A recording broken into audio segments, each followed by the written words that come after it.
Doa mukhul ibadah. Doa ni mukh ni maknanya kita panggil mukh ni lemuk dalam tulang. Tulang Arab panggil azam. Kalau dalam tulang tak ada lemuk tu, kalau kita isap kepala giabuk apa panggilan, kita isap, waktu dia panggil mukh. Sesubuh mana, segagah semolek mana lemuk dalam tulang, maka tubuh kita sihat balik. Satu dia tanya doktor tu. Yang pentingnya doa mukhul ibadah. Doa ni intisari ibadat. Ibadat sebenarnya ibadat mana berhamba. Wa tazallul wal khusyuk.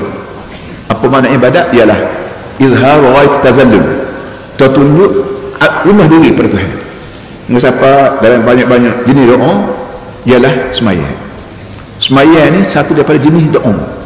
Kita nak doa dengan Tuhan, angkat tangan tak apa. Bila duduk atas kereta berdoa tak ada apa.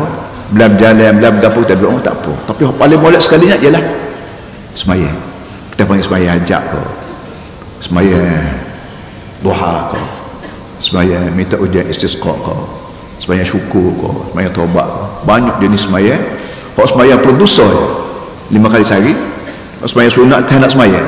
Nak kita kalau orang tua nak kerja tak boleh dah, maka kau yang paling baik ialah kita sembahyang.